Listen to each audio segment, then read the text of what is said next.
한 중학생 10대 청소년이 중력증 때문에 이제 병원에 가서 진단받고 이제 치료를 받는데 병원 간호마다 좀 냉대를 받았어요.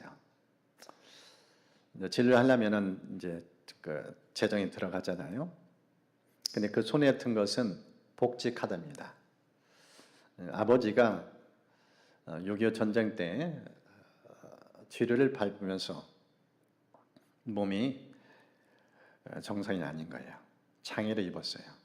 한쪽 눈은 실명하고 팔과 다리는 그 파편 때문에 제대로 걷지 못하고 손도 쓰지 못하는 그런 장애인이 된 상황이에요. 그래서 국가에서 그걸 생각하면서 이 의료복지카드를 준 거예요. 그걸 가지고 병원에서 치료를 받으니까 사람들이 이 병원의 직원들이 얼마나 무시하는지, 그것 때문에 자존감이 굉장히 낮아진 상황. 근데 어느 날 한 병원에 갔는데 이 병원의 의료진이 이 10대를 대하는 태도가 달라요. 특별히 이 의사분이 이 아이에게 엄청난 자존감을 상승시켜주는, 향상시켜주는 그런 말을 던졌어요. 아버지가 참 자랑스럽겠구나. 아버지가 참 자랑스럽겠구나. 국가를 위하여, 나라를 지키기 위하여 전쟁에 참여했다가 몸이 장애를 입었는데 얼마나 존귀한 아버지인가. 너도 아버지처럼 훌륭한 사람이 되거라. 그 얘기를 던진 거예요. 그동안 다른 병원에서는 이런 말을 들어본 적이 없어요. 홀대고 냉대했었어요. 그런데 한 병원에서 의사분이 아버지의 가치를 귀하게 여겨요. 자랑스러운 부모, 나라를 지키느라 온몸을 던져서 헌신한 분.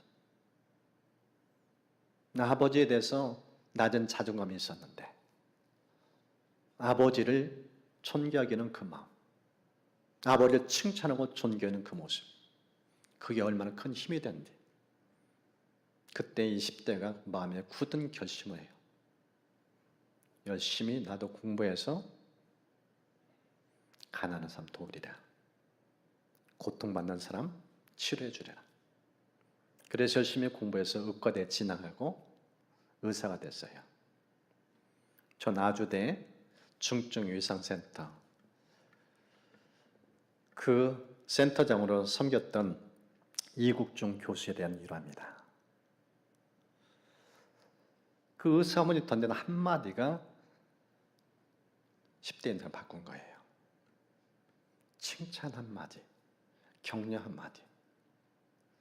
너무 초라한 인생, 어딜 갔는지 홀대받은 인생인데 아버지를 자랑스럽게 여기는 한 분을 만나서 그 인생이 얼마나 멋지게 됐는지.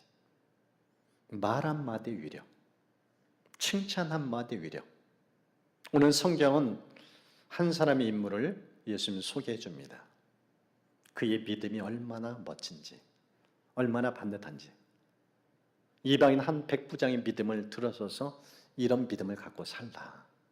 그런 메시지를 들려줍니다. 오늘 이 말씀 우리가 좀 같이 살펴보면서 예수님이 인정하신 믿음, 예수님 칭찬하신 믿음은 어떤 믿음인가? 오늘 이 본문을 좀 같이 깊이 있게 살펴보면서 나는 이런 믿음이 있는가? 나는 진짜 예수님 보시기에 합당한 믿음이고 칭찬받을 만한 믿음인가? 좀 스스로의 믿음도 점검하고 또 그런 믿음이 부족하다면 어떤 믿음이길래 그런 믿음을 칭찬받는가? 이 본문을 통해서 참된 믿음, 주님이 인정하는 칭찬하는 이 믿음을 살펴보면서 우리도 그런 믿음을 좀 마음에 새기는 그런 시간이 되시기를 축복합니다. 오늘 이 본문을 보면은 자신의 문제 때문에 예수께 오지 않았어요. 이 사람은 자기 집에 수종 들고 있는 하인이 질병 때문에 고통받아 죽게 될 위기 가운데서 사람을 보내서 이 유대 지도자들 보내서 도움을 요청하는 내용의 본문입니다. 그런데 이 본문을 보면은 예수님이 칭찬하기 전에 이 유대 지도자들의 입에서 흘러나온 이분의 말이 너무 아름다워요. 이분이 사랑이 많은 분이에요.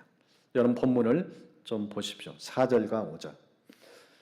이에 그들이 예수께 나와 간절히 구하여 이르되 이 일을 하시는 것이 이 사람에게는 합당하니이다. 그가 우리 민족을 사랑하고 또한 우리를 위하여 회당을 지었나이다. 이 사람은요, 예수님께 믿음을 칭찬받기 전에 사람들부터 평이 좋았어요. 여러분, 지금 예수님 당시에 이 로마는요, 유대민족 침공했어요. 힘으로 무력으로 나라를 빼앗은 그런 사람이에요. 그런 상황 속에서 피지배국인 유대인들이 로마 군인을 대하는 태도는 어떨까요? 우리가 일본 압제를 받아봤잖아요. 치를 떨어요. 원수로 여겨요. 적개심을 품어요. 그런데 지금 이 로마 군인을 향해서 유대 장로님들이 갖고 있는 생각, 태도 보십시오. 그는 우리 민족을 사랑했습니다. 우리 문화도 존중해줬습니다. 유대인들 회당을 중심으로 한 문화예요. 회당까지 지어줄 정도. 상대방의 문화를 존중하는 이 모습. 이게 지금 이방인 백부장이 유대인들, 유대 문화를 대하는 태도예요. 보통 사람이 아니에요. 정말 사랑의 사람의 모습을 보여요. 그러니까 자기 집에 허둥이를 돕고 있는 하인, 몸종이, 이 종이 고통받는데 그걸 외면하지 않아요. 여러분, 당시 하인들은요, 정말 천한 직종이에요. 사람 취급 못 받는 그런 하류의 인생이에요. 그런 사람을 백부장이 살리려고 몸부림쳐요. 얼마나 가슴이 따뜻한지 그걸 보여줘요. 그런데 오늘 본문은 거기에 초점 두지 않고 그의 믿음에 초점을 둬요. 그가 어떤 믿음이길래, 예수님이 어떤 믿음을 가졌길래 이 사람을 이렇게 칭찬하는가. 예수님이 인정하는 믿음, 칭찬하신 믿음을 오늘 본문에 좀 세 가지 같이 나누려 합니다. 그 첫 번째가요, 예수님의 주권을 인정합니다. 첫 번째는 예수님의 주권을 인정해요. 오늘 이 본문을 보면은 이 백부장이 예수님에 대해서 말하는 호칭, 그걸 보면 예수님 어떻게 대하는지를 보여줍니다. 보십시오. 주여 수고하시지 마옵소서. 내가 주께 나아가기도 감당하지 못할 줄을 알았나이다. 주여라는 단어가 눈에 띄어요. 원어는요, 이 큐리로스, 이 주란 단어가 어떤 배경에서 나왔는지 이런 설명이 있습니다. 큐리로스라는 단어인데 힘, 권위, 권세 있는 분이에요. 능력 있는 분이에요. 영향력 있는 분이에요. 이 로마 백부장은요, 황제를 신으로 숭배하는 그런 문화 권세에 있었던 사람이에요. 근데 황제가 하는 일은 주로 사람 죽이는 일이에요. 그런 사람에서 주라는 단어를 썼어요. 그런데 예수라는 소문을 들었는데 그분은 죽은 사람 살리는 분이에요. 생명의 주관자예요. 황제와 비교가 안 돼요. 그게 주라는 고백이에요. 빌립보서 2장을 보면은 이 메시아 된 예수님께서 이 땅에 오신 그 내역을 설명합니다. 빌립보서 2장에 이렇게 설명합니다. 그는 근본 하나님의 본체시나 하나님과 동등됨을 취할 것으로 여기지 아니하시고 오히려 자기를 비워 종의 형체를 가져사 사람들과 같이 되셨고 사람의 모양으로 나타나사 자기를 낮추시고 죽기까지 복종하셨으니 곧 십자가에 죽으심이라. 메시로 오신 예수님을 성경은 소개하는데 십자가에 못 박혀 돌아가신 분. 여러분 왜 예수님께서 십자가 못 박혀 돌아가셨나요?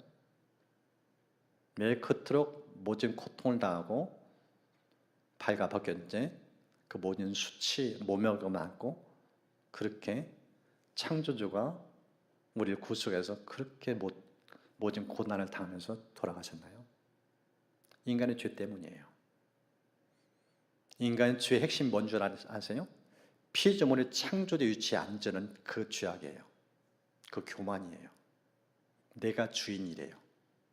하나님에서 지음받은 피조물인데 창조주를 몰아내고 주인으로 하는 것. 그 잘못된 자리에 다시 원위치시키기 위해서 예수님이 이 땅에 오신 거예요. 그게 뭔가? 십자가의 죽음. 이 십자가 죽음 사건을 소개하면서 성경은 이렇게 연이어 말씀합니다. 이러므로 하나님이 그를 지극히 높여 모든 이름 위에 뛰어난 이름을 주사 하늘에 있는 자들과 땅에 있는 자들과 땅 아래에 있는 자들로 모든 무릎을 예수의 이름에 꿇게 하시고 모든 입으로 예수 그리스도를 주라 시인하여 하나님 아버지께 영광을 돌리게 하셨느니라.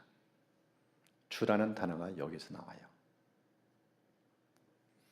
예수님을 주로 고백한다는 사실, 예수님을 메시로 인식한다는 사실은 내가 주인으로 하는 걸 완전히 내려놓은 거예요. 모든 무릎이 예수 이름에 꿇어요. 모든 입이 예수를 주라 시네요. 더 이상 내가 주인이 아니에요. 그리스도의 주되심을 선포한다고 인정한 게 저 모습이에요. 저걸 제대로 고백하면요 어떤 모습이 있는가? 예수님을 대하는 태도가 달라져요. 예의 범절이 분명합니다. 보십시오. 6절과 7절. 내 집에 들어오심을 나는 감당하지 못하겠나이다. 내가 죽게 나가기도 감당하지 못할 줄 알았나이다.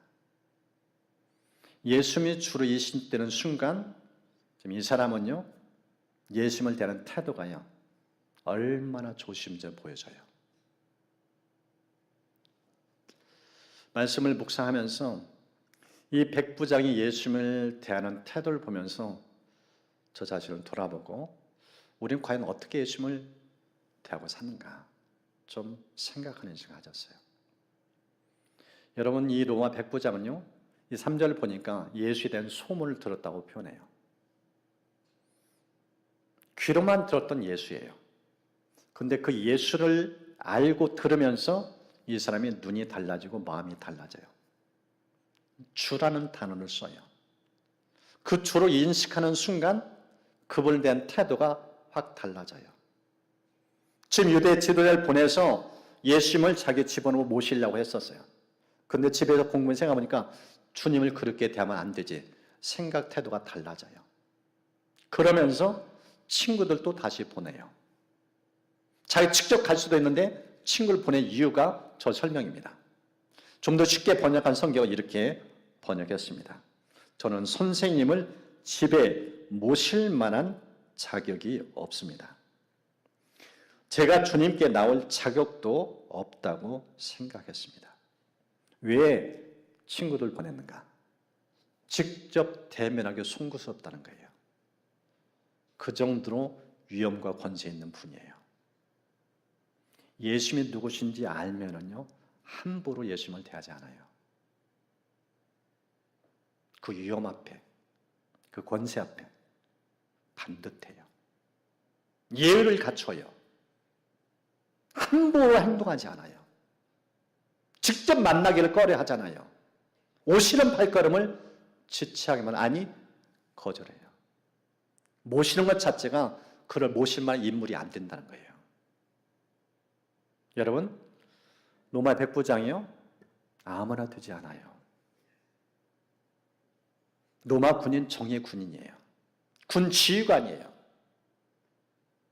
100명 정도의 군사들을 거눌 수 있는 리더십 있는 사람이에요. 이 자리에 오르려면은 적어도 군에서 15년에서 20년을 군생활을 해야 돼요.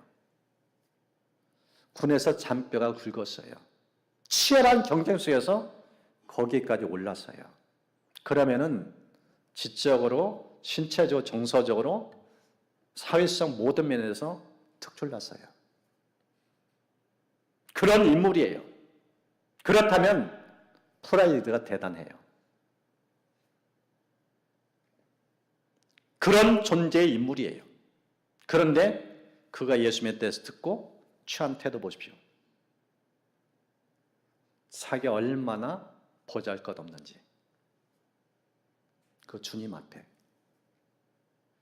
함부로 대할 수 없다는 거예요. 가까이 모시기 어렵다는 거예요.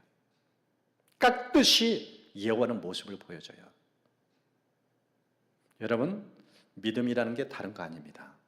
예수님의 올바른 인식이에요. 예수님이 누구신 제도라면요, 함부로 행동하지 않아요.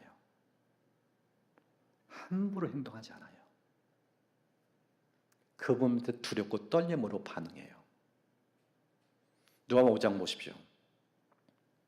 시몬 베드로 밤이 맞도록 갈릴리 호숫가에서 고수에서 고기를 잡았어요. 고기 한 마리 못 잡았어요. 시리에 빠진 그에게 주님이 다가오셔서 말씀하시죠. 깊은 데로 가서 그물 내려 고기 잡으라고. 그때 그가 이런 말이에요. 선생님, 우리가 밤이 맞도록 고기를 잡았지만 잡은 것 없어요. 그러나 말씀하시니까 그 말씀에 의지하여 그물을 내리겠습니다. 그때 시몬이 예수님에 했던 호칭이 뭐예요? 선생님. 선생님 말씀 듣고 내가 한번 해보겠습니다. 그런 시도예요. 근데 고기를 잡은 결과, 그물을 내린 결과 어떤 일이 일어났어요? 어마어마한 고기가 잡혀져요. 그러면서 예수님에 대해서 호칭이 달라져요. 주여라는 단어를 써요. 그 단어를 쓴과 동시에 자기가 어떤 존재 고백합니다. 주여, 나를 떠나소서. 나는 죄인입니다. 물고기 잡았는데, 횡재했는데 그가 취한 태도는 무릎 꿇어요. 두려워 떨어요. 이 배에 모시기에는 너무나 존귀한 분. 여러분, 신앙사 하면서 예수님에 대해서 두렵고 떨리는 마음이 없으면 아직 가짜예요. 진짜 믿음 아니에요.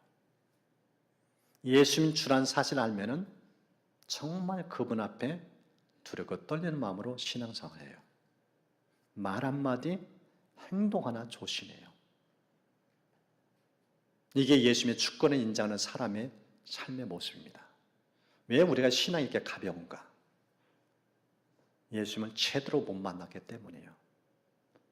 그 주로 고백하는 사실이 무엇인지 제대로 못 깨닫기 때문이에요. 예수님이 주라는 사실을 제대로 알면은 함부로 인생 살지 않아요. 얼마나 조심스러운지. 실제 성경을 보면은 그 계시록 1장에 사도 요한의 모습이 등장합니다. 밤모습에 유배 당해 있어요. 너무 초라한 인생이에요. 노년에 굶어 죽을 위기 가운데 그때 하늘이 열리고 환상이 보이면서 예수님을 만나요. 그런데 그가 지상에 만난 예수님과 전혀 다른 모습이에요. 너무 영광스러워요. 눈이 부실 정도로. 그 위험찬 그 예수님을 만난 다음에 그가 예수님을 대하는 태도가 이 요한복음에 등장하는 그의 모습과 완전히 달라요. 요한복음에서 나타난 사도 요한의 모습은 예수님의 품에 기대돼서 그냥 아주 편안하게 지내는 모습을 보여줘요. 그런데 계시록 1장에 나타난 사도의 모습은 완전히 달라요. 성경은 이렇게 기록했습니다. 내가 볼 때에 그의 발 앞에 엎드려져 죽은 자같이 되었다. 이게 주님 만난 사람의 모습이에요. 여러분, 예수님 만난 다음에 주님에 대한 두려움이 없으면 진짜 믿음 아니에요. 예수님이 누군지 제대로 보는 눈이 열리면 저런 태도를 보여요. 그게 신앙이에요. 그게 믿음이에요. 저 눈이 열려야, 그 귀가 열려야 예수님에 대한 태도가 달라져요. 얼마나 조심하는지. 함부로 대하지 않아요. 가까이 모시는 자체가 두렵고 떨림 그 자체입니다. 이게 믿음이에요. 오늘 성경 그것을 우리에게 말씀합니다. 예수님의 주권을 인정하는 믿음. 그 모습이에요. 두 번째는 어떤 믿음이 예수님을 칭찬하는가? 예수님의 언권을 인정하는 거예요. 여러분 본문 보십시오. 말씀만 하사 내 하인을 낫게 하소서. 말씀만 하사. 친구들 보내서 예수님 오시는 발걸음을 부담스러웠던 이유가 뭔가? 굳이 안 오셔도 된다는 거예요. 그분은 권세가 있으니까. 말의 권세가 있기 때문에. 그런 절대 능력을 가진 분으로 인식한 거예요. 그러니까 굳이 오실 필요가 없다는 거죠. 그 언권이 얼마나 강력한지. 그 말의 권세를 믿는 믿음. 이게 지금 백본영의 두 번째 믿음입니다.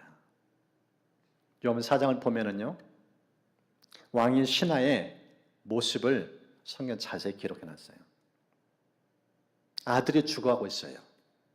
아들 살리려고 그도 예수라는 소문 듣고 예수님이 계신 갈릴리 가나로 찾아갑니다.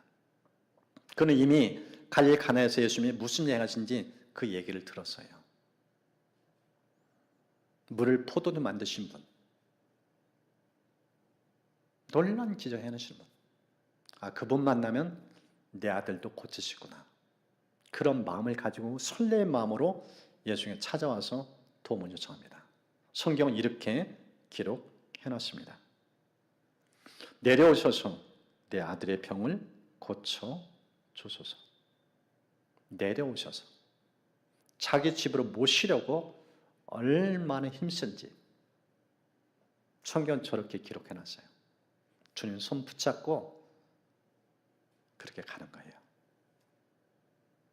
그런데 이렇게 몸부림치면서 주님을 모시려는 이 왕의 신하에서 예수님께서 이렇게 반응하십니다. 너희는 표적과 기사를 보지 못하면 도무지 믿지 아니하리라. 지금 이 사람이, 이 왕의 신하가 예수님 찾아온 믿음이 어떤가? 표적과 기사를 보고 믿는 믿음. 진짜 아니라는 거예요. 제대로 믿음이 아니라는 거예요.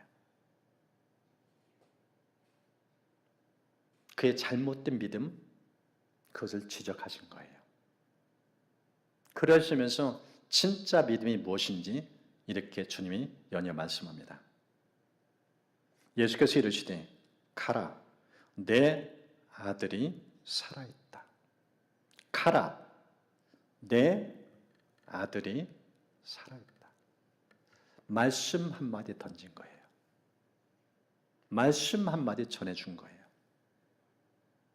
지금 예수님 모시고 그 주님 손 붙잡고 함께 동행하려는데 주님이 그럴 필요 없다는 거예요. 말씀 믿고 가도록 그걸 강조해요. 오늘 본문 보십시오. 이 왕의 신하, 그의 믿음과 완전히 달라요.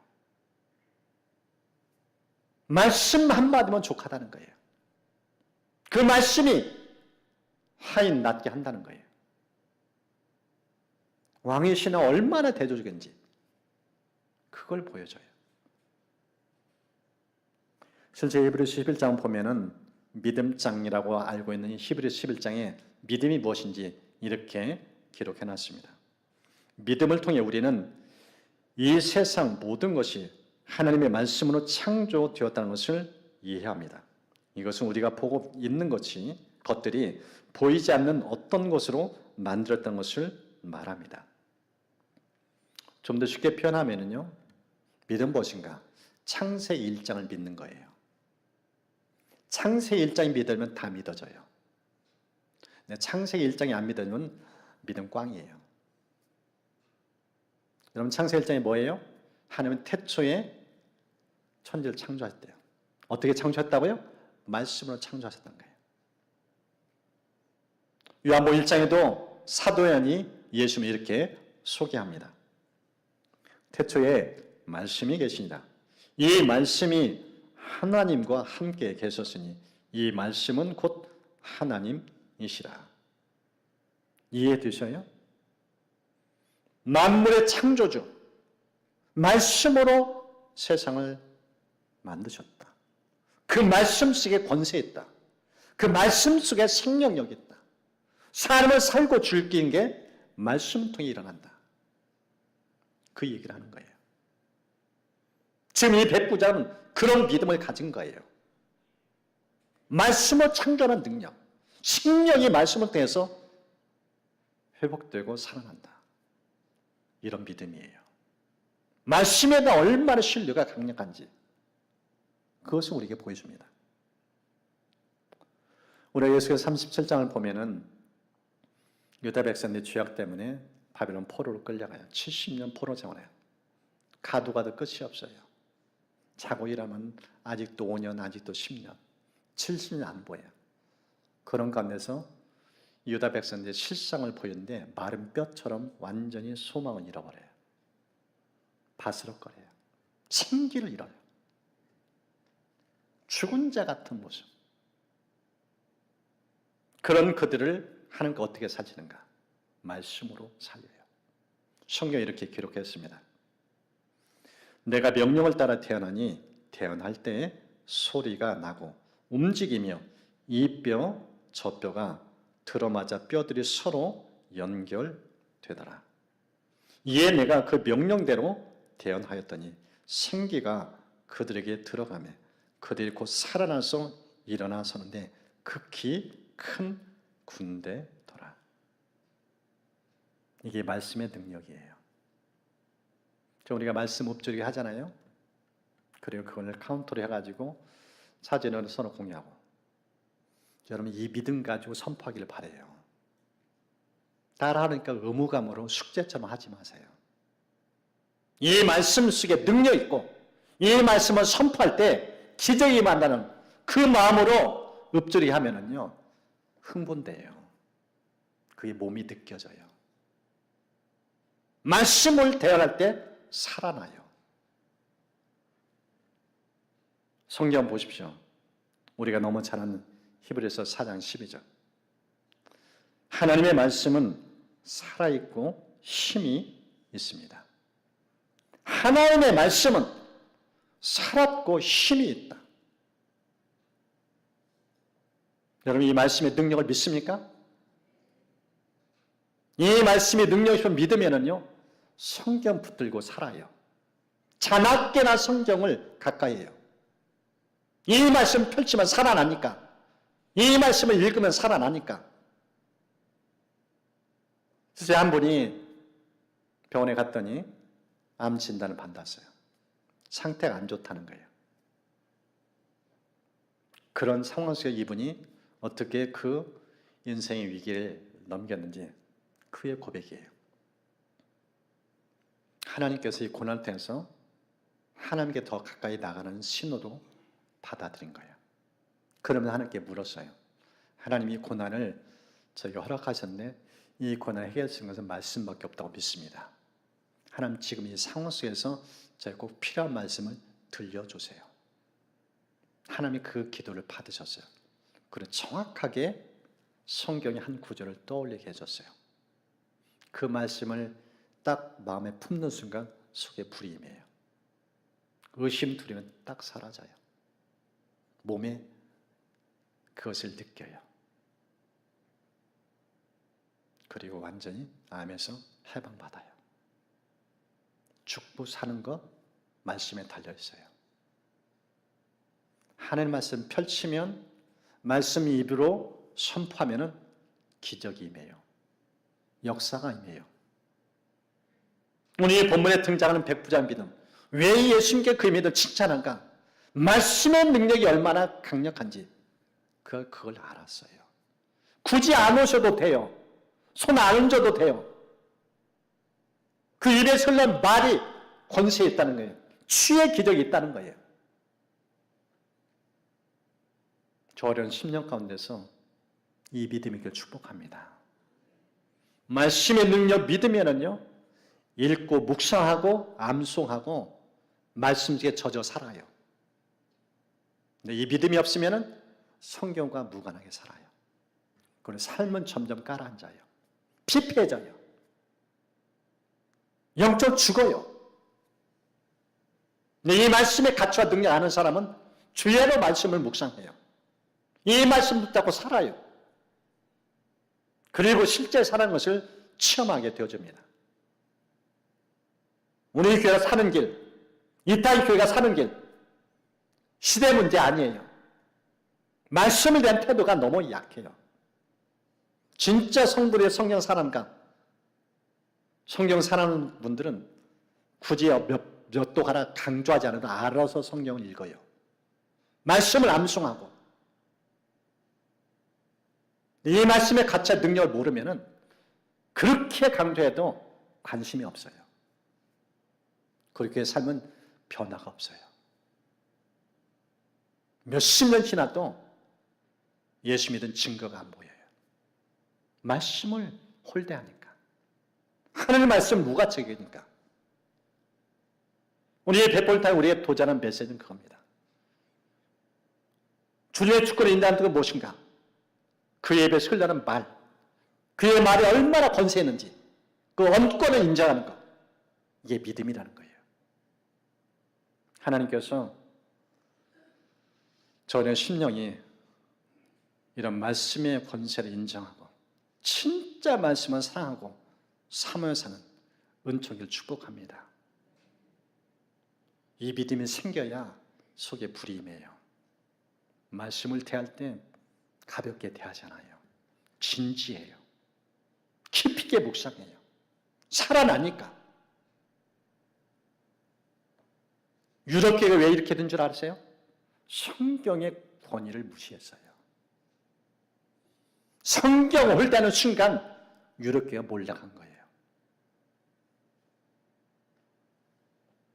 여러분 가정, 여러분 개인 모든 삶 속에서 하나님의 말씀의 권위를 제도 인정하고 말씀의 가치를 법에처럼 귀하게 여기면서 여러분의 사랑하고 가정도 사랑하고 세상도 살리시는 그런 은총기를 축복합니다. 예수님의 칭찬하신 믿음 마지막은 예수님의 왕권을 인정합니다. 이 본문을 보면은 이 로마 군인 백부장이 자기 군대의 문화를 소개를 해요. 이 문화 속에서 주님의 왕권을 인정하는 그 모습을 이제 보여줍니다. 왕권을 인정한 사람이 나타난 두 가지 특징이 있어요. 그 첫 번째가요, 질서를 존중해요. 보십시오. 나도 남의 수하에 든 사람이요. 내 아래에도 병사가 있습니다. 여러분 군 문화는요, 위계 질서가 분명해요. 계급 사회예요. 서열이 분명해요. 질서 체계가 반듯해요. 로마 군인, 로마가 당시 세계를 지배할 때 저 문화에 있어요. 군대 문화 속에 얼마나 반듯한 그 질서의식이 있는지 그걸 보여줘요. 여러분, 군대 똑같은 군대 아니에요. 정의의 군대가 있고 전쟁에 나가면 지는 군대 문화가 있어요. 정의의 군대 특징은 저 의식이 뚜렷해요. 질서가 반듯해요. 딱 하면 벌써 사기 충천하고 상하 질서가 얼마나 반듯한지 그걸 딱 보여줘요. 그런데 예비군 훈련장 가보세요. 질서가 없어요. 계급이 없어요. 오합지졸이에요. 왕권을 인정하는 게 무엇인가? 질서를 존중한다는 거예요. 지금 그것을 우리에게 보여줍니다. 또 하나는 권위를 존중합니다. 보십시오. 이더러 가라 하면 가고 저더러 오라 하면 오고 내 종더러 이것을 하라 하면 하나이다. 이런 군대는요, 미사역을 쓰지 않아요. 단어가 아주 짧아요. 한마디면 좋게요. 가라, 오라, 하라. 명령형이에요. 이 말 한마디로 군대가 움직여요. 말에 권위가 있어요. 말을 거역하지 않아요. 절대 복종해요.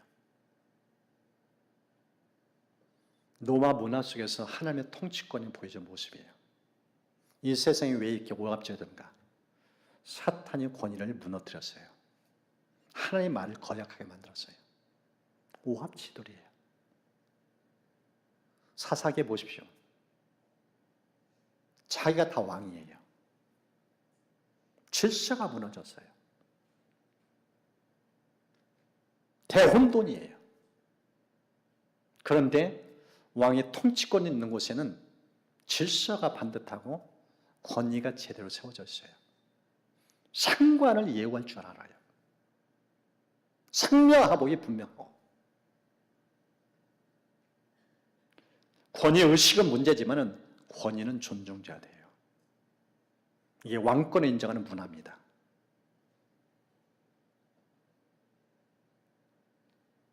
현대사회를 포스트 모점 사회라고 얘기해요. 질서 권위가 완전히 다 무너졌어요. 대학교 총장실 학생들이 점거하고 집기 때려부시고 질서가 무너졌어요. 왕권이 부인된 사회예요. 계시록 19장 보면은 예수님을 이렇게 소개합니다. 만주의 주, 만왕의 왕. 예수님이 어떤 분이신가? 온 세대 통치자. 세상 주관하신 분. 그 만왕의 왕 되신 예수님이 하시는 무엇인가? 만유를 통일하신다. 에베소 3장에 그렇게 소개하고 있어요. 하나 되게 만든다는 거예요. 흩어진 것. 그 무너진 질서를 바로 세는 분이 예수 그리스도예요. 지금 이 로마 백부장이 군 문화 속에 그걸 알아요. 오늘 성경에서 세 가지를 살펴봤습니다. 예수님 인정하신 믿음. 어떤 게 주님이 그 믿음을 인정하신가? 그 첫 번째가 예수님 주권이에요. 진짜 예수님이 메신 걸 믿는가? 주로 믿으면은 그분 앞에 함부로 처신하잖아요.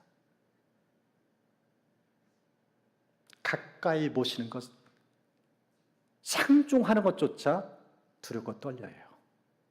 친구를 대신 보낼 정도로. 이게 예수님을 예원하는 태도예요.